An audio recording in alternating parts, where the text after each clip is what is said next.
Hello friends, नमस्कार दोस्तों। मैं आप सभी का हल्दर क्लासेस के ऑनलाइन प्लेटफॉर्म पर हार्दिक स्वागत है, अभिनंदन करता हूं। आज मैं आपके सामने एग्रोनॉमी का जो अपन क्रॉप प्रोडक्शन की बात करते हैं, फसल उत्पादन की बात करते हैं, तो उसमें सबसे पहले सीरियल क्रॉप की बात करेंगे। और उसमें सबसे पहली क्रॉप जो अपन लेके आए हैं वो लेके आए हैं गेहूँ, वीट के बारे में अपन आज डिस्कस यहाँ पे करेंगे। तो गेहूँ, वीट जो है इसका बॉटनिकल नेम क्या है? तो इट इज है ट्रिटिकम एस्टिवम। ट्रिटिकम एस्टिवम इसका जो है बॉटनिकल नेम है। और ये जो ट्रिटिकम एस्टिवम जो है ये एक प्रकार का एलोपोलिप्लोइडी, एलोपोलिप्लोइडी, पॉलीप्लोइडी होता है लेकिन ये किस प्रकार की पॉलीप्लोइडी, इसके अंदर एलोपोलिप्लोइडी पाई जाती है। ये इसकी फैमिली जो है, कुल जो है ग्रेमिनी, और ग्रेमिनी को अपन पोएसी के नाम से भी जानते हैं, इसे अपन घास कुल के नाम से भी जाना जाता है, जो भी आपको पता होना चाहिए कि ग्रेमिनी का दूसरा नाम क्या है। इसके बाद ओरिजिन प्लेस, उत्पत्ति स्थान का क्वेश्चन अक्सर एग्जाम के अंदर आता है। तो इसका उत्पत्ति स्थान दक्षिणी पश्चिमी एशिया और you can say south west Asia, ये आपको पता होना चाहिए। और यही साउथ वेस्ट एशिया जो है आपको पता हो तो चने का भी जो उत्पत्ति स्थान है ग्राम का, वो भी आपका साउथ वेस्ट एशिया ही है, जो आपको मालूम होना चाहिए। तो यहाँ पे अपन ने देखा कि वीट जो है, गेहूं जो है, इसका बॉटनिकल नेम ट्रिटिकम एस्टिवम है, जो एक एलोपोलिप्लोइडी है। ये ग्रेमिनी या पोएसी से बिलोंग करता है, जिसका साउथ वेस्ट एशिया जो है ओरिजिन प्लेस है, जो आपके ग्राम का भी है। Then next one is the फूल। इसका जो फूल या इन्फ्लोरेसेंस जो अपन बोलेंगे वो स्पाइक के नाम से जाना जाता है। स्पाइक, बाली या ईयर भी आप इसे बोल सकते हो। Clear? Then the fruit type, फल प्रकार जो है वह कैरियोप्सिस कहलाएगा। यहां पे आपको ध्यान रखना है कि जितनी भी आपकी ग्रेमिनी की फैमिली की जो क्रॉप है उन सभी का जो फ्रूट टाइप है वह आपका कैरियोप्सिस ही होगा। ग्रेमिनी की सभी फसलों का फ्रूट टाइप जो है कैरियोप्सिस होता है, यह आपको ध्यान रखना है। Then it is a C3 plant, C3 and C4 दो प्रकार के प्लांट के अंदर बड़ा कंफ्यूजन देता है। तो C3 और C4 की बात करते हैं तो इसको सीधा याद रखने का तरीका ये है कि C4 यानी कि जिन प्लांट्स की जो है हाइट जो है वह ज्यादा होती है, वह आपके C4 में आएंगे एग्रोनॉमी के अंदर। जैसे मैं एग्जांपल के तौर पे यहां पे लूं, जैसे मेज हो गया आपका, देन आपका सोरगम हो गया, देन आपका बाजरा हो गया, देन आपका सुगर केन हो गया। ये चार क्रॉप, मक्का, ज्वार, बाजरा एवं गन्ना, इनकी ऊंचाई या हाइट अधिक होती है। तो ये चारों के चारों पौधे जो है C4 की श्रेणी में आएंगे। और रिमेनिंग जो प्लांट्स है जिनकी हाइट जो है अपन कहते हैं कि कम होती है, वे सारे के सारे आपके C3 में आएंगे, जिसमें आपके ये सारे आ गए, आपका वीट आ गया, गेहूं आ गया, देन आपका राइस आ गया, चावल आ गया। रिमेनिंग जितनी भी फसलें हैं वे सारी C3 के अंदर आती है। ये बेसिक कॉन्सेप्ट है जो आपको पता होना चाहिए। अब इसके C3 के अंदर फर्स्ट स्टेबल प्रोडक्ट कौन सा बनता है, ये भी कई बार एग्जाम में पूछते हैं। फर्स्ट स्टेबल प्रोडक्ट जो फोटोसिंथेसिस एक्टिविटी के कारण जो बनता है वो इसमें बनता है, that is the PGA, phosphoglyceric acid. PGA की फॉर्मेशन होती है in case of the C4 plant के अंदर फर्स्ट स्टेबल प्रोडक्ट जो बनता है वह बनता है आपका ऑक्जेलो एसिटिक एसिड, है ना, ऑक्जेलो एसिटिक एसिड। तो C3 और C4 कहीं पे भी आ जाए एग्रोनॉमी के अंदर, आपको बेसिकली यही ध्यान रखना है, जिन प्लांट्स की हाइट अधिक है, मेज, सोरगम, बाजरा और सुगर केन, ये सारे C4 होंगे। इसमें पहला स्टेबल प्रोडक्ट ऑक्जेलो एसिटिक एसिड बनता है। और रिमेनिंग जो प्लांट्स है वे आपके C3 है, जिसमें पहला स्टेबल प्रोडक्ट जो है PGA बनता है, जो आपको मालूम होना चाहिए। ये काफी इंपॉर्टेंट है, जो एग्जाम के पॉइंट ऑफ व्यू से आपको ध्यान होना चाहिए। C4 का ध्यान है तो आप C3 के बारे में कर सकते हो। Then next one is the एक बीजपत्री, मोनोकोट का अर्थ आप समझते हो, जिसके सीड्स को अपन दो बराबर भागों में डिवाइड नहीं कर सकते, वे आपके मोनोकोट की श्रेणी में आते हैं। और इसके बाद it is in a qualitative long day plant, LDP की श्रेणी में आता है। अब यहां पे भी आपको ध्यान रखना है कि जितनी ज्यादा आपकी, जैसे खरीफ क्रॉप्स की बात करें तो खरीफ क्रॉप्स एंड रबी क्रॉप्स, दो प्रकार की जो क्रॉप है ज्यादातर किसान द्वारा लगाई जाती है, या मैक्सिमम अपने कंट्री के अंदर इसका एरिया है। तो खरीफ जो फसलें होती है, खरीफ और रबी, तो खरीफ की अगर अपन बात करें तो खरीफ की फसलें जो होती है, मैक्सिमम जो खरीफ की फसलें होती है वे आपकी शॉर्ट डे प्लांट होती है। कैसी होती है? शॉर्ट डे प्लांट होती है। बिकॉज इन प्लांट्स को क्या होता है, फ्लावरिंग के टाइम, इनमें जब फ्लावरिंग हो रही होती है तब इनको लाइट की जो ड्यूरेशन चाहिए होती है वह आपकी कम चाहिए होती है, लेस देन द 12 हॉर्स चाहिए होती है। यानी कि खरीफ की मोस्ट ऑफ क्रॉप्स को 12 घंटे से कम प्रकाश चाहिए होता है पुष्पन के समय, जबकि in case of the rabi crops most of maximum जो रबी क्रॉप्स होती है वह आपकी लॉन्ग डे प्लांट होती है, बिकॉज उनको क्या होता है कि फ्लोरिंग के टाइम जो होता है लाइट का जो ड्यूरेशन चाहिए होता है वो आपका मोर देन द 12 हॉर की रिक्वायरमेंट उसकी होती है। इसीलिए मोस्ट ऑफ रबी क्रॉप जो होती है वो आपकी लॉन्ग डे प्लांट होती है और खरीफ क्रॉप जो होती है आपकी शॉर्ट डे प्लांट होती है। तो ये भी ट्रिक के रूप में आपको याद होना चाहिए। अब इसमें अपन और कैसे ध्यान रख सकते हैं, जैसे खरीफ की बात करें तो इसकी जो सोइंग जो है अपन करते हैं जुलाई के अंदर और इसकी जो हार्वेस्टिंग जो है अपन करते हैं अक्टूबर के अंदर। क्लियर? अब अक्टूबर के अंदर हार्वेस्टिंग हो रही है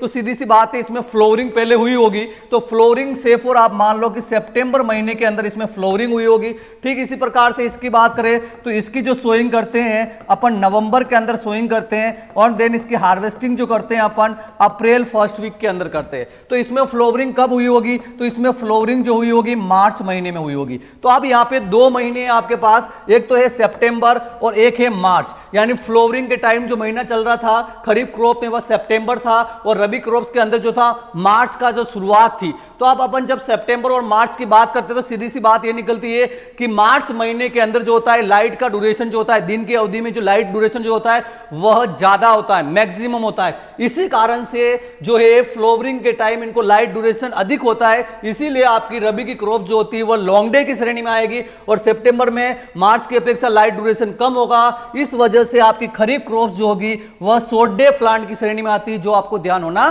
चाहिए। देन अपन इसमें आगे बढ़ते हैं।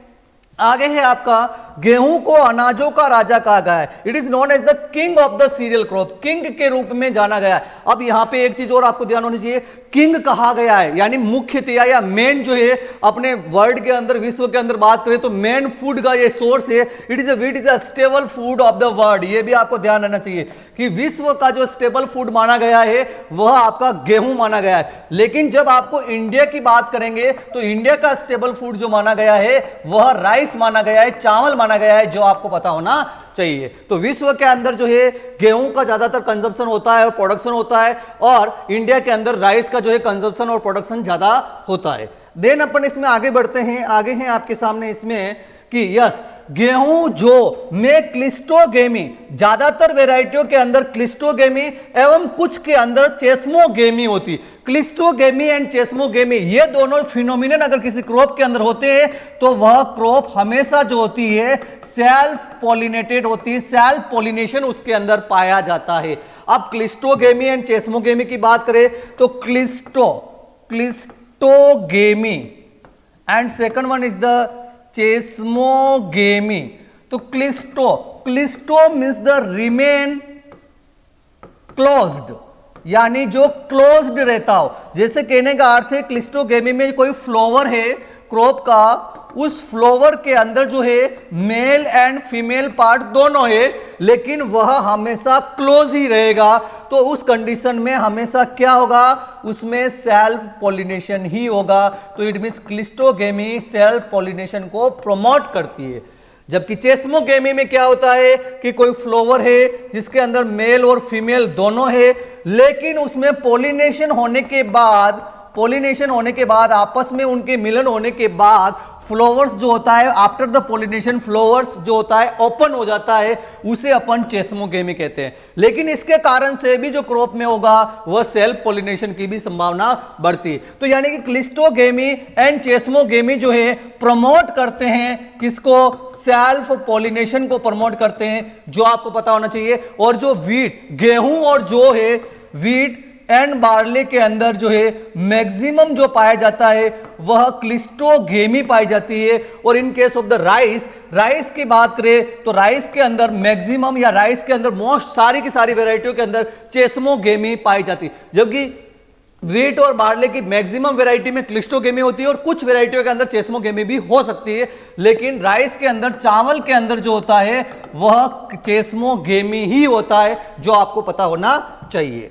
देन इसमें अपन आगे बढ़ते हैं यस, गेहूं में ग्लूटीन प्रोटीन पाई जाती है। यह भी अक्सर एग्जाम के अंदर पूछा जाता है कि गेहूं की प्रोटीन को अपन किस नाम से जानते हैं, तो गेहूं की प्रोटीन जो होती है ग्लूटेन के नाम से जानी जाती है। अब प्रोटीन के कॉन्सेप्ट में भी आपको पता होना चाहिए कि मैक्सिमम आपकी जो सीरियल क्रॉप है उसमें एवरेज जो प्रोटीन होती है वह 10% के आसपास होती है, एक्सेप्ट द राइस। चावल के अलावा ज्यादातर सीरियल्स के अंदर जो है प्रोटीन आपकी 10% होती है और चावल के अंदर 6 से 7% होती है, जो भी आपको पता होना चाहिए। देन बढ़ते हैं अपन इसमें आगे। नेक्स्ट वन आता है इसमें, गेहूं में चपाती की गुणवत्ता ग्लूटेन पर निर्भर करती है, यानी चपाती की जो फूलने की जो क्षमता है वह डिपेंड करती है ग्लूटेन कंटेंट उसमें कितना है, यानी इसी की वजह से जो है उसकी चपाती जो है फूल पाती है। इसके बाद इसमें हैप्लॉइड क्रोमोसोम अगुणित गुणसूत्रों की जो संख्या होती है गेहूं के अंदर वह 7 होती है। बेसिक क्रोमोसोम नंबर जो है, बेसिक क्रोमोसोम नंबर भी ऐसे आप बोल सकते हो, बेसिक क्रोमोसोम नंबर जो माना गया है वीट का वह 7 माना गया है। और इसके भ्रूण पोष में गुणसूत्रों की संख्या, क्योंकि भ्रूण पोष किसी का भी हो, एम्ब्रियो से किसी भी क्रॉप की अगर अपन बात करते हैं तो वो हमेशा ट्रिप्लोइड होगा, 3n होगा। और इस केस में अपन कह सकते हैं कि आपका जो वीट है उसके अंदर ट्रिटिकम एस्टिवम के अंदर 2n बराबर 6x बराबर 42 होते हैं। इस वजह से उसका अगर एम्ब्रियो सेक की बात करेंगे तो उसका 3n जो होगा वह 63 होगा, जो आपको मालूम होना चाहिए। Then the next one is the triticale. काफी इंपॉर्टेंट है एग्जाम पॉइंट ऑफ व्यू से, कई बार इसका क्वेश्चन जो एग्जाम के अंदर आता है कि भाई ट्रिटिकल क्या है, तो ट्रिटिकल काफी इंपॉर्टेंट है। इसका सीधा सा क्वेश्चन आता है, it is the first man made serial. पहला जो है मनुष्य द्वारा निर्मित खाद्यान्न के रूप में इसे जाना जाता है। It is developed by the Rimpau. Rimpau ने जो है इसको विकसित किया है। ये किसका क्रॉस है? यह गेहूं और राई का क्रॉस है, ये भी आपको पता होना चाहिए। अब यहाँ पे जो गेहूं जो है, वीट जो है यहाँ पे एज अ फीमेल पेरेंट है और राई जो है यहाँ पे एज अ मेल पेरेंट के रूप में काम में लिया गया है, जो आपको पता होना चाहिए। और ट्रिटिकल एक प्रकार का एलो पॉलीप्लॉइड है जिसमें क्रोमोसोम नंबर 56 होते हैं। इसकी पहली वेराइटी जो आई है वह DT46 आई है। उसके बाद एक वेराइटी और आई है, that is the T1419 from the Punjab agriculture university Ludhiana से विकसित हुई है, जो भी आपको मालूम होना चाहिए। तो ट्रिटिकल के केस में ट्रिटिकल क्या है? It is a first man made cereal, ये आपको पता होना चाहिए। It is developed by the Rimpau. Rimpau के द्वारा विकसित किया है। वीट एंड राई का क्रॉस है, जो आपको मालूम होना चाहिए। देन बढ़ते हैं अपन इसमें आगे। Yes, what is the pseudo wheat या आभासी गेहूं? सूडो यानी जो डिफरेंट होगा मेन वीट से, और pseudo wheat is also known as the buckwheat. Buckwheat के नाम से भी इसे अपन जानते हैं, जिसका साइंटिफिक नेम है फेगोपाइरम एस्कुलेंटम। फेगोपाइरम एस्कुलेंटम इसका नाम है। और इसकी फैमिली जो है पोलिगोजिनेसी। ये फैमिली आपको थोड़ी ध्यान रखनी है कि सूडो वीट की फैमिली क्या है, कई बार एग्जाम में पूछ लेते हैं। तो पोलिगोजिनेसी है। और इसके बुआई का समय जो है ये काफी डिफरेंट है, क्योंकि नॉर्मल जो वीट होता है उसकी बुआई जो है अपन अक्टूबर नवंबर दिसंबर के अंदर करते हैं, लेकिन इसकी जो बुआई है जून जुलाई महीने के अंदर की जाती है, क्योंकि ये सूडो वीट है ना। और इसकी जो एक वैरायटी है उस वैरायटी का नाम है टोक्यो। और इसका जो इन्फ्लोरेसेंस होता है वह आपका एकिन कहलाता है। और आप जानते हो एकिन जो इन्फ्लोरेसेंस होता है वो आपका इसका एकिन कहलाता है। देन द पत्ती व फूल के अंदर एल्कलॉइड पाया जाता है, जिसे रूटीन कहते हैं। रूटीन नाम का एल्कलॉइड होता है। और ये एक प्रकार का डे न्यूट्रल प्लांट की श्रेणी में रखा गया है, यानी इसमें जो है लाइट ड्यूरेशन का फ्लोरिंग पर कोई प्रभाव इसके ऊपर नहीं पड़ता है सूडो वीट के अंदर। तो इसमें इंपॉर्टेंट चीज एक तो इसका साइंटिफिक नेम एंड इसकी फैमिली, दो चीज तो आपको इसकी पता होनी चाहिए कि भाई सूडो वीट का क्या नाम है और उसकी फैमिली क्या है। देन नेक्स्ट वन इसमें पढ़ते हैं कि गेहूं के प्रकार, types of the wheat. Wheat कितने प्रकार का होता है? तो ये प्रकार या टाइप्स जो है on the based on chromosome number. Chromosome number के आधार पर इसको क्लासिफाई किया गया है, गुणसूत्रों की संख्या के आधार पर क्लासिफाई किया गया है। और जैसे अपन बात करते हैं वीट के अंदर जो बेसिक क्रोमोसोम नंबर है वह 7 माना गया है, 7 माना गया है। तो पहला जो आ रहा है दैट इज द द्विगुणित, यानी कि डिप्लॉइड। डिप्लॉइड का अर्थ होता है 2। क्या होता है? 2।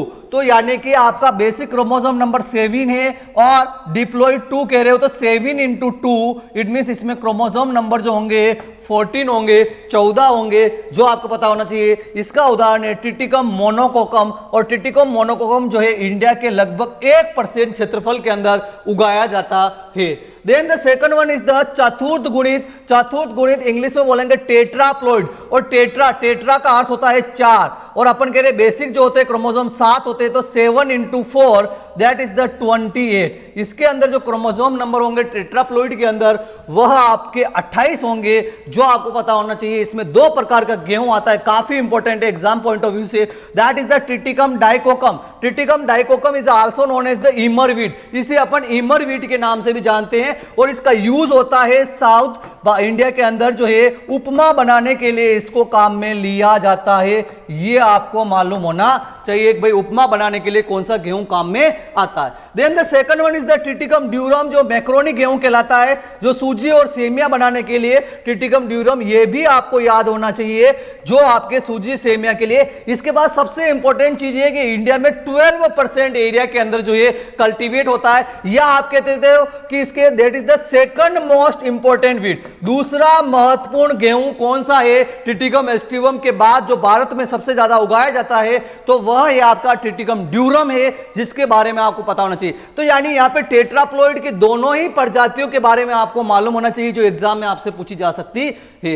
लास्ट वन इज द षट गुणित, इट मींस द हेक्साप्लॉइड, यानी कि बेसिक क्रोमोसोम नंबर 7 है और हेक्सा यानी 6, तो 7 इंटू 6 होगा आपका 42, और इसमें क्रोमोसोम नंबर अगर आपको पूछे जाएंगे तो 42 आएंगे। और इसमें आपका सबसे इंपॉर्टेंट जिसकी बात अपन आज करने जा रहे हैं that is the triticum aestivum ही है, जिसका कल्टीवेशन जो है इंडिया में 87% एरिया के अंदर किया जाता है, जो मैक्सिकन गेहूं के नाम से, मैक्सिकन वीट के नाम से भी जाना जाता है। तो इसका भी केस आपको पता होना चाहिए कि Triticum aestivum is an hexaploid. कई बार एग्जाम में पूछा जाता है कि कैसा है, डिप्लॉइड है, टेट्राप्लॉइड है या हेक्साप्लॉइड है, तो यह हेक्साप्लॉइड की श्रेणी में आता है। देन द अदर प्रजाति ट्रिटिकम एस्पेरोकोकम, जिसे भारतीय बोनागो इंडियन ड्वार्फ वीट के नाम से जानते हैं, ये थोड़ा लेस इंपॉर्टेंट है, ये याद नहीं रहेगा तो भी चलेगा। तो इसमें से जो आपको टेट्राप्लॉइड एंड हेक्साप्लॉइड के बारे में पता होना चाहिए, टेट्राप्लॉइड में दोनों के बारे में पता होना चाहिए, हेक्साप्लॉइड में आपको ट्रिटिकम एस्टिवम के बारे में मालूम होना चाहिए। देन अपन इसमें आगे बढ़ते हैं। आगे आता है कि किस प्रकार की क्लाइमेट की रिक्वायरमेंट, जलवायु की रिक्वायरमेंट जो होती है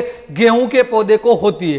तो इसको थोड़ा अपन इस प्रकार से समझ सकते हैं, जैसे अपन क्लाइमेट की बात कर रहे हैं, तो जैसे 2 प्रकार के प्लांट के अंदर जो है नॉर्मली प्रकार की ग्रोथ या वृद्धि पाई जाती है। पहला अपन कहते हैं वानस्पतिक वृद्धि, और दूसरा अपन कहते हैं प्रजनक वृद्धि, प्रजनक वृद्धि या जनन या पुष्पन वाली वृद्धि। ये 2 प्रकार की वृद्धि, that is the vegetative growth and reproductive growth, 2 प्रकार की ग्रोथ होती है। लेकिन आपको पता है कि जो वीट है, वीट के अंदर जो ग्रोथ होती है कि भाई वेजिटेटिव और रिप्रोडक्टिव ग्रोथ कब हो रही है, तो उसके आधार पर ये ग्रोथ जो होती है एक प्रकार से डिटर्मिनेट टाइप की होती है। डिटर्मिनेट को हिंदी में बोलते हैं निश्चितकारी, यानी फिक्स होता है कि गेहूं के अंदर जो फर्स्ट टाइम ग्रोथ होगी वह वेजिटेटिव या वानस्पतिक वृद्धि होगी। वानस्पतिक वृद्धि होने के बाद उसके अंदर रिप्रोडक्टिव ग्रोथ होगी। तो वानस्पतिक वृद्धि से सीधा तात्पर्य यह निकलता है कि पौधे के अंदर जो पुष्पन और फलन से पहले जो वृद्धि होती है वह आपकी जो है वानस्पतिक वृद्धि कहलाएगी, और जिसमें पुष्पन एवं फलन दोनों आएगा उसको अपन जो है प्रजनक वृद्धि कहेंगे। It means the flowering and fruiting वाली ग्रोथ को जो है अपन इज रिप्रोडक्टिव ग्रोथ के रूप में जानते हैं। तो भाई गेहूं के अंदर अपन कह रहे हैं कि पहले जो होगी वानस्पतिक या वेजिटेटिव ग्रोथ होगी, और लेटर ऑन जो होगी उसके अंदर प्रजनक या रिप्रोडक्टिव ग्रोथ होगी। तो सीधी सी बात है कि भाई गेहूं की जो है अपन जो सोइंग जो करते हैं वो अपन कब करते हैं, गेहूं की सोइंग जो करते हैं नवंबर महीने के अंदर करते हैं। उसके बाद उसकी जो हार्वेस्टिंग जो अपन करते हैं वो अपन करते हैं दैट इज द फर्स्ट और सेकंड वीक ऑफ अप्रैल के अंदर जो है अपन उसकी हार्वेस्टिंग करते हैं। तो इनमें इसकी सोइंग जो है, बुआई जो है नवंबर महीने में की गई है, तो सीधी सी बात है इसकी सोइंग हुई है, उसके बाद इसके अंदर जर्मिनेशन होगा, और जर्मिनेशन के बाद इसके अंदर इसकी वेजिटेटिव ग्रोथ जो होगी वह शुरू होगी, ये आपको पता है। और आपको पता है नवंबर माह के बाद दिसंबर माह आएगा, और दिसंबर के बाद जनवरी माह आएगा। तो नवंबर, दिसंबर, जनवरी के अंदर अपन देखते हैं कि टेम्परेचर जो होता है वह आपका लो होता है। It means the cold environment condition रहती है, सर्दी यहां पे रहती है। तो अपन कह सकते हैं कि जो फर्स्ट टाइम जो वर्दी या वेजिटेटिव ग्रोथ हो रही है प्लांट की, तब उसको कोल्ड क्लाइमेट की रिक्वायरमेंट होती है। और उसके बाद अपन देखें तो हार्वेस्टिंग से पहले उसके अंदर जो है फ्लोवरिंग होगी, और जो फ्लोवरिंग होगी वो अपन मान के चलते हैं कि फरवरी और मार्च के अंदर जो है गेहूं के अंदर फ्लोवरिंग होगी, और उसके बाद उसमें जो होंगे ग्रेन फॉर्मेशन होगा, फ्रूटिंग होगी। इट्स मींस इस समय जो होता है टेम्परेचर जो होता है वह आपका हाई होता है। इट मींस इस समय वार्म क्लाइमेट रहता है। तो अपन कह सकते हैं कि भाई गेहूं के अंदर जो है उसकी रिप्रोडक्टिव जो ग्रोथ होगी उस समय उसको वार्म क्लाइमेट की रिक्वायरमेंट होती। तो इसको अपन इस प्रकार से याद रख सकते हैं, जैसे यहां पे दे रखा है कि वेजिटेटिव ग्रोथ के लिए कोल्ड एंड मॉइस्ट क्लाइमेट यानी ठंडी एवं नम जलवायु चाहिए। वो क्यों चाहिए वो आपको मैं समझा चुका हूं। देन द प्रजनक वर्दी के लिए गर्म एवं शुष्क जलवायु, वो भी आप देख चुके हो कि हॉट एंड ड्राइड क्लाइमेट की इस प्रकार की रिक्वायरमेंट इसकी होती है। देन अपन इसमें आगे बढ़ते हैं। आगे आता है इसमें टेम्परेचर, तापमान। भाई इसमें कौन कौन सी स्टेज पर टेम्परेचर कितना चाहिए यह भी एग्जाम में कई बार पूछा जाता है। तो इसको एक ट्रिक के रूप में अपन याद रख सकते हैं, GTGR। टेम्परेचर याद रखने की ट्रिक है आपकी GTGR। That is the first one G. पहला जो जी आएगा सीधी सी बात है वो जर्मिनेशन को इंडिकेट करेगा, अंकुरण को इंडिकेट करेगा। Second T is indicating the tillering, कल्ले निकलते समय। And then again G is indicating the growth, वृद्धि को डिनोट करेगा। And last one is the R is denoting the ripening, पकते समय। तो ये चार प्रकार के स्टेज है, उस समय टेम्परेचर की रिक्वायरमेंट इसकी कैसी होती है। तो जर्मिनेशन, टिलरिंग, ग्रोथ और राइपनिंग ये सीक्वेंस में आएगी। तो आपको पता होना चाहिए टेम्परेचर रिक्वायरमेंट कैसी होगी। तो जैसे जर्मिनेशन की बात करें तो जर्मिनेशन अपन सपोज करते हैं कि नवंबर महीने के अंदर अपन सोइंग करते हैं, तो नवंबर महीने के अंदर इसमें जर्मिनेशन हो जाएगा। और नवंबर के बाद अपन जानते हैं कि इसमें दिसंबर महीना आएगा, और दिसंबर के बाद अपन जानते हैं जनवरी आएगा, जनवरी के बाद फरवरी आएगा, और फरवरी के बाद मार्च आएगा, और मार्च के बाद जो होगा अप्रैल आएगा। तो अपन सीधा सा कह सकते हैं कि भाई जब उसमें जर्मिनेशन हो रहा होगा यानी नवंबर महीने के अंदर टेम्परेचर जो रहेगा वह 20 से 25 डिग्री सेंटीग्रेड के आसपास रहेगा।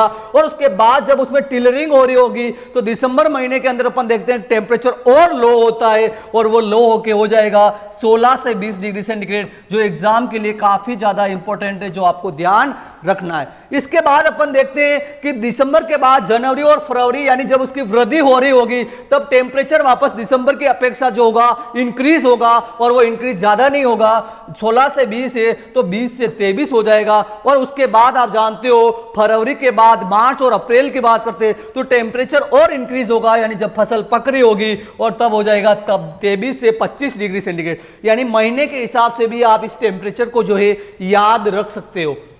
इसमें एग्जाम के हिसाब से सबसे इंपॉर्टेंट जो माना गया है वह टिलरिंग का माना गया है, कल्ले फूटते समय माना गया है, वह 16 से 20 डिग्री सेंटीग्रेड होता है, जो आपको मालूम होना चाहिए। तो ये हो गया टेम्परेचर का कॉन्सेप्ट। देन अपन इसमें आगे बढ़ते हैं। आगे आता है किस प्रकार की मृदा या सोइल की रिक्वायरमेंट होती है। तो मैक्सिमम जो क्रॉप होती है, ज्यादातर जो फसलें होती है उनकी वृद्धि के लिए जो है दोमट मृदा या लोमी सोइल जो है बेस्ट मानी गई है। ज्यादातर फसलों के लिए दोमट या लोमी सोइल बेस्ट मानी गई है। दोमट या लोमी का सीधा अर्थ होता है जिसमें सैंड, सिल्ट और क्ले के तीनों के जो है कैरेक्टरिस्टिक्स उसके अंदर होते हैं, उसे अपन लोमी सोइल्स कहते हैं। पीएच जो है न्यूट्रल के आसपास 6.5 से 7.5 पीएच इसके लिए रिक्वायर होता है। बुआई का समय भाई नवंबर के प्रथम सप्ताह से तीसरे सप्ताह के बीच का जो समय है इसके बुआई के लिए अनुकूल माना गया है। यह अपन कह सकते हैं नवंबर का प्रथम पखवाड़ा जो होता है, फर्स्ट फोरनाइट जो होता है, वह आपके गेहूं की बुआई के लिए बेस्ट माना गया है। देन अपन इसमें आगे बढ़ते हैं कि भाई गेहूं की बुआई के लिए किस प्रकार के यंत्र को काम में लिया जाता है। और आप जानते हो गेहूं की बुआई जो होती है लाइन सोइंग इसकी की जाती है। तो सर्वाधिक प्रचलित इंप्लीमेंट इसके लिए कौन सा है, तो that is the seed drill है, जो आपको पता होना चाहिए। एक सीड ड्रिल से जो है गेहूं की बुआई की जाती है। अब यहां पे सीड ड्रिल के कॉन्सेप्ट की भी बात करें तो सीड ड्रिल जो होती है बेसिकली अपन कह सकते हैं कि दो प्रकार की अपन मान सकते हैं। नंबर फर्स्ट तो अपन बोलते हैं सीड ड्रिल, और दूसरा अपन इसमें बोलते हैं सीड कम फर्टिलाइजर ड्रिल। तो seed drill, it mean seed drill only बनी है किसके लिए? सीड की सोइंग के लिए, केवल सीड की सोइंग के लिए बनी है। और सीड कम फर्टिलाइजर ड्रिल बनी है सीड प्लस फर्टिलाइजर की एक साथ जो है प्लेसमेंट के लिए जो है बनी है, जो आपको पता होना चाहिए। तो सीड ड्रिल जो होती है उसके अंदर जो होता है उसमें सिर्फ एक ही प्रकार का खांचा होता है या एक ही प्रकार की रेक होती है जिसके अंदर जो है सीड को डाला जाता है। लेकिन कुछ फार्मर्स क्या करते हैं, सीड के साथ ही फर्टिलाइजर को मिक्स कर देते हैं। ये गलत तरीका है जो आपको सजेस्ट नहीं करना है। और सीड कम फर्टिलाइजर ड्रिल के अंदर उसमें दो प्रकार के खांचे मिलेंगे, एक के अंदर सीड डाला जाता है और एक के अंदर फर्टिलाइजर डाला जाता है। तो इट मींस अगर आपको पूछा जाए इन दोनों में से बेस्ट कौन सी है, तो that is the seed cum fertilizer drill best है। क्योंकि इसके अंदर क्या होता है कि जो सोइंग जो होती है, सोइंग जैसे कि आपकी भूमि की सतह है, तो भूमि की सतह में जो होगा आपका सीड जो होगा थोड़ा ऊपर की साइड गिरेगा और फर्टिलाइजर जो होगा थोड़ा नीचे की साइड गिरेगा। तो ये जो कंडीशन होती है कि सीड के नीचे की साइड में फर्टिलाइजर रहे, ये सबसे बेस्ट कंडीशन मानी गई है किसी क्रॉप की सोइंग की। क्योंकि अगर जर्मिनेशन होगा तो सीधा सा उसकी रूट नीचे की साइड जाएगी तो उस फर्टिलाइजर को वो ऑब्जॉर्व कर पाएगा। अगर फर्टिलाइजर ऊपर की साइड रहा तो उसका कोई यूज नहीं है। अगर सीड के साथ रहा तो वो सीड के जर्मिनेशन को प्रभावित कर सकता है। तो सोइंग का सबसे बेस्ट तरीका कौन सा रहेगा किसी भी क्रॉप की सोइंग करने के लिए? आपको ध्यान होना चाहिए कि सीड जो है फर्टिलाइजर से आपका ऊपर की साइड रहना चाहिए, जो आपके रह सकता है किसे? सीड कम फर्टिलाइजर ड्रिल से। तो सीड कम फर्टिलाइजर से ड्रिल से सोइंग करना सबसे बेस्ट माना गया है गेहूं के केस में, जो आपको पता होना चाहिए। देन आता है कि गेहूं की बुआई की उपयुक्त विधि कौन सी है, या गेहूं के अंदर सिंचाई की उपयुक्त विधि। सिंचाई की उपयुक्त विधि यानी कौन सा इरिगेशन मेथड जो है सबसे ज्यादा बेस्ट माना गया है गेहूं के अंदर, वो आपको एग्जाम के अंदर पूछा जाता है। तो आपका आंसर आना चाहिए क्यारी विधि या चेक बेसिन। आपने देखा होगा जो खेत होता है, आपका फील्ड होता है, उसके अंदर एक प्रकार की अपन इस प्रकार से इरिगेशन चैनल बनाते हैं और उसमें इस प्रकार की क्यारियां जो है, चेक बेसिन जो है खेत के अंदर बना दी जाती है और उसमें लाइन के अंदर जो है गेहूं की सोइंग जो है कर दी जाती है। तो यानी कि वीट की सोइंग के लिए, गेहूं की सोइंग के लिए जो है क्यारी विधि जो है सबसे ज्यादा अप्रोप्रिएट है, जो एग्जाम में आपसे पूछी जा सकती है। तो ये आपको मालूम होना जरूरी है। देन अपन इसमें आगे बढ़ते हैं। आगे आता है सीड रेट, कि भाई गेहूं की बुआई के लिए बीज दर आपको कितनी क्या रखनी है। तो इसमें सीड रेट की अगर अपन बात करें तो सबसे पहली बात, अगर टाइमली सोइंग कर रहे हैं, समय पर बुआई कर रहे हैं, तो उस केस में बीज दर 100 किलोग्राम प्रति हेक्टेयर काफी इंपॉर्टेंट है, जो एग्जाम में पूछी जाती है। जो टाइमली सोइंग के लिए 100 kg सीड रेट काम में लेंगे। देन देरी से बुआई कर रहे हैं या अपन कहें कि समस्याग्रस्त मृदा के अंदर बुआई कर रहे हैं, it means the problematic soils यानी सेलाइन और एल्कलाइन सोइल के अंदर अगर आप सोइंग कर रहे हो तो सीड रेट आपको बढ़ानी पड़ेगी। That is the 125 kg, 125 kilogram seed rate इसमें काम में ली जाती है। डिबलर के द्वारा, dibbler by the dibbling, dibbler यानी कि इसमें इंडिविजुअल सीड्स की सोइंग की जाती है। और कई बार एग्जाम में पूछ लेते हैं कि भाई डिबलिंग क्या है। तो डिबलिंग जो है एक प्रकार से सोइंग का मेथड है, बुआई की विधि है जिसमें इंडिविजुअल सीड की सोइंग करती है और इसमें एक डिबलर के नामक यंत्र से ये करते हैं। तो जब इंडिविजुअल सीड की सोइंग करेंगे तो सीड रेट इसमें कम हो जाएगी 25 से 30 किलोग्राम। आपके लिए जो यहाँ पे सबसे ज्यादा इंपॉर्टेंट है एग्जाम पॉइंट ऑफ व्यू से, वो पूछा जाता है कि भाई डिबलिंग क्या है। तो डिबलिंग एक सोइंग का तरीका है जो आपको पता होना चाहिए। देन द शून्य भू परिष्करण या जीरो टिलेज जहां पे कर रहे हैं वहां पे सीड रेट कितनी लेनी चाहिए? तो वहां पे 140 से 150 kilogram seed rate per hectare ली जाती है, जो आपको मालूम होना चाहिए। देन द संकर गेहूं के केस में, हाइब्रिड वीट के केस में सीड रेट कितनी रखनी चाहिए? तो वह 65 kg seed rate per hectare ली जाती है, जो आपको पता होना चाहिए। तो इस सीड रेट के कॉन्सेप्ट में सबसे इंपॉर्टेंट जो सीड रेट आती है वह टाइमली सोइंग की आती है, 100 किलोग्राम, जो आपको पता होना चाहिए। इसके बाद डिबलिंग क्या है? तो एक सोइंग का तरीका है, बुआई का तरीका है, जो आपको पता होना चाहिए। देन अपन इसमें आगे बढ़ते हैं। यस, डेप्थ ऑफ सोइंग, आप जो सोइंग कर रहे हो गेहूं की, उसकी डेप्थ आप कितनी रखोगे? तो ये सबसे इंपॉर्टेंट क्राइटेरिया माना गया है और इसमें कहा गया है कि जो डेप्थ जो रखी जाती है वो किसके ऊपर डिपेंड करती है। कई बार एग्जाम में पूछा गया है कि depth of sowing of wheat is depend on, किस पे डिपेंड करेगी? तो that is depend on length of coleoptile, यानी प्रांकुर चोल की लंबाई कितनी है उसके ऊपर निर्भर करेगी कि गेहूं की बुआई जो है कितनी गहराई पे करनी चाहिए। अब प्रांकुर चोल क्या होता है बेसिकली अपने को पता होना चाहिए। तो जैसे ये आपके भूमि की सतह है, यहाँ पे जो है वीट का बीज डाला है, भूमि की आपने इसकी सोइंग की है, और आपको पता है इसका जब जर्मिनेशन होगा इसकी रूट निकलेगी और ऊपर जो सूट निकलेगा इस प्रकार से निकलेगा, और इस सूट के ऊपर अगर अपन ध्यान से देखें तो बाहर से अपने को ऊपर एक वाइट लेयर सी आपको दिखाई देती है। तो यहाँ पे जो ये ग्रीन वाला जो पार्ट है, ये ग्रीन वाला जो पार्ट है यही आपका कोलियोप्टाइल कहलाता है। क्या कहलाता है? कोलियोप्टाइल कहलाता है। तो कोई भी अगर वैरायटी अगर निकलती है तो साइंटिस्ट जो है इसको साइंटिफिकली देखते हैं कि भाई ये कोलियोप्टाइल जो है कितना ग्रोथ कर सकता है, उसके आधार पर जो है वीट की सोइंग की डेप्थ जो होती है वह डिसाइड होती है। और ये आपके एग्जाम के अंदर पूछा जाएगा कि वीट की सोइंग की डेप्थ किस पे डिपेंड है। It means the length of coleoptile, वो कोलियोप्टाइल कितनी लेंथ का बन सकता है ये आपको पता होना चाहिए। देन द डेप्थ इसमें कितनी रखेंगे? फॉर द ड्वार्फ वेराइटी के लिए 4 to 5 सेंटीमीटर डेप्थ रखते हैं, और जो टॉल वेराइटी होती है उसमें 7 to 9 सेंटीमीटर, 7 से 9 सेंटीमीटर की डेप्थ रखी जाती है। अब इसमें बेसिकली आपको ध्यान यहाँ पे ये रखना है कि पहला तो इसकी लेंथ जो होती है या किस पे डिपेंड है, तो कोलियोप्टाइल पे डिपेंड है, और एवरेज जो डेप्थ रखते हैं, औसत जो गहराई रखी जाती है गेहूं के केस में बुआई की, वह 5 सेंटीमीटर रखते हैं, जो आपको पता होना चाहिए। देन अपन इसमें आगे बढ़ते हैं। आगे आता है इसके अंदर कि यस स्पेसिंग, कि भाई आप लाइन सोइंग कर रहे हो तो लाइन सोइंग में स्पेसिंग से सीधा सा तात्पर्य है कि उसकी row to row distance and plant to plant distance आप कितनी रखोगे। तो वीट के केस में जो है स्पेसिंग का क्वेश्चन भी एग्जाम के अंदर बनता है। तो इस केस में अगर आप टाइमली सोइंग कर रहे हो तो टाइमली सोइंग के केस में जो रो टू रो जो डिस्टेंस, आर टू आर जो डिस्टेंस रखी जाती है वह 22.5 सेंटीमीटर। काफी इंपॉर्टेंट है, एग्जाम में ये डिस्टेंस आपसे पूछी जा सकती है।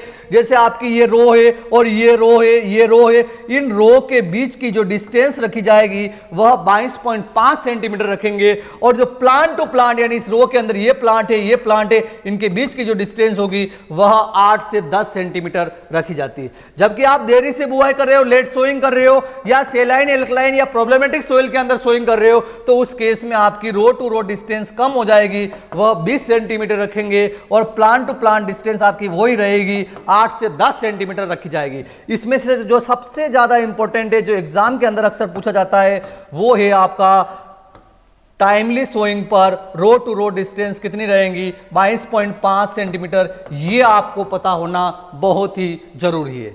देन अपन इसमें आगे बढ़ते हैं कि सीड ट्रीटमेंट का कौन सा तरीका काम में लेते हैं। तो कोई सी भी क्रॉप हो उसमें सीड ट्रीटमेंट के लिए जो सबसे इंपॉर्टेंट जो स्टेप्स है वह FIR, कई बार एग्जाम में पूछा जाता है FIR। वैसे अपन पुलिस थाने के केस में सुनते हैं फर्स्ट इंफॉर्मेशन रिपोर्ट होती है, लेकिन यहां पे FIR का अर्थ जो आपको ध्यान रखना है सीड ट्रीटमेंट में, F for the fungicide, F for the fungicide अर्थात कवकनाशी, then I for the insecticide अर्थात कीटनाशी, then R for the rhizobium culture.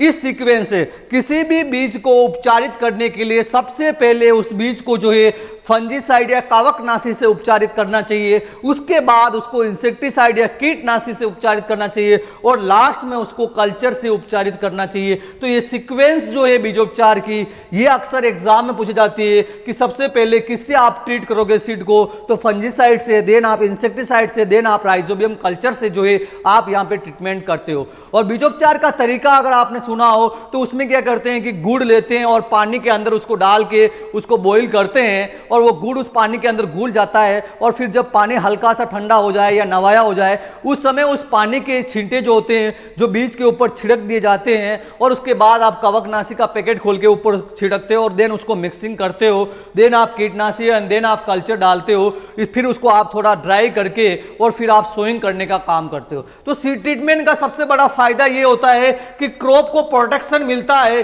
किसी कवक के आक्रमण से, फंगस के अटैक से उसको प्रोटेक्शन मिलेगा, देन उसको कीट के अटैक से, इंसेक्ट के अटैक से प्रोटेक्शन मिलेगा, देन वो क्या करेगी, एटमॉस्फेयर के अंदर जो नाइट्रोजन है उसका फिक्सेशन करने का काम करेगी, उसकी वजह से आपको कम नाइट्रोजन देने की आवश्यकता होती है। तो कोई सी भी क्रॉप हो, उस क्रॉप को, उसके सीड को फंजीसाइड, इंसेक्टिसाइड और कल्चर से आपको ट्रीट करना है। यहां एक चीज का ध्यान रखना, R फॉर राइजोबियम आ रहा है, लेकिन राइजोबियम जो है दलहनी फसलों के अंदर, पल्सेस के अंदर काम में लेते हैं। दूसरी क्रॉप के केस में अपन सिर्फ सिर्फ कल्चर टर्म काम में लेंगे और गेहूं के अंदर जो कल्चर काम में आएगा वह एजिटोबैक्टर आएगा। और कल्चर कोई सी भी क्रॉप के केस में बात करें तो कल्चर का पैकेट जो होता है 200 ग्राम का आता है और ऐसे 3 पैकेट जो होते हैं पर हेक्टेयर काम में लेते हैं, यानी 1 हेक्टेयर के लिए 600 ग्राम कल्चर जो होता है, इवन राइजोबियम हो, इवन एजोटोबैक्टर हो, एजोस्पाइरिलम हो, कोई सी भी क्रॉप हो, उस क्रॉप के अंदर 3 पैकेट जो है 200-200 ग्राम के काम में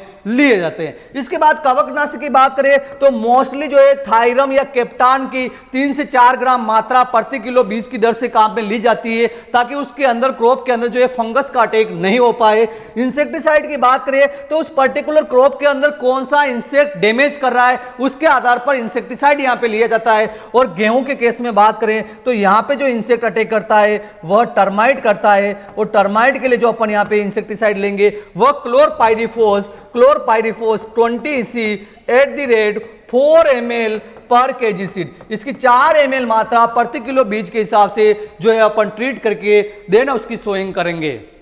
तो आपको ध्यान होना चाहिए कि सीड ट्रीटमेंट का तरीका क्या है। तो सीड ट्रीटमेंट का तरीका FIR है, और नॉर्मली सीड ट्रीटमेंट जो है क्रॉप को प्रोटेक्ट करता है from the diseases and pest up to the 1 month. Normally कोई भी सीड ट्रीटमेंट होता है किसी भी क्रॉप के अंदर तो वहां फसल को शुरुआत के 1 महीने तक सुरक्षा प्रदान करता है। और आप जानते हो जब इनिशियल कंडीशन में उसको प्रोटेक्शन अगर क्रॉप को मिल जाता है तो देन उसमें प्लांट की मोटिलिटी जो होगी वह कम होगी, प्लांट जो होगा स्टेबल हो पाएगा, और वह आने वाले समय के अंदर 1 महीने बाद जो होगा वह इंसेक्ट पेस्ट और डिजीज के प्रति जो है खड़ा रह पाएगा, टॉलरेट कर पाएगा। तो इनिशियल कंडीशन काफी ज्यादा इंपॉर्टेंट होती है। तो उस केस में अपन कहते हैं कि एक प्रकार से क्रॉप को टिक्का लगाया जाता है। तो टिक्का कैसे लगाएंगे, उसमें बीजों को आप सीड ट्रीटमेंट कर दो, बीजोपचार कर दो, देन आपको सोइंग करनी चाहिए। तो काफी इंपॉर्टेंट है ये स्टेप जो आपको मालूम होना चाहिए। देन इसमें अपन आगे बढ़ते हैं, आगे आता है FIRB. What is the FIRB? FIRB का जो बेसिकली अर्थ निकलता है वो निकलता आपका, इसकी फुल फॉर्म आपको पता होना चाहिए, F for the furrow, I for the irrigated, R for the raised, B for the bed और S फॉर द सिस्टम। फिर is the furrow irrigated राइज्ड bed system. अब ये होता क्या है? Furrow irrigated राइज्ड bed system, furrow irrigated राइज्ड bed system, यहां पे R नहीं आएगा, फरो इरिगेटेड राइज्ड बेड सिस्टम यहां पे होता है।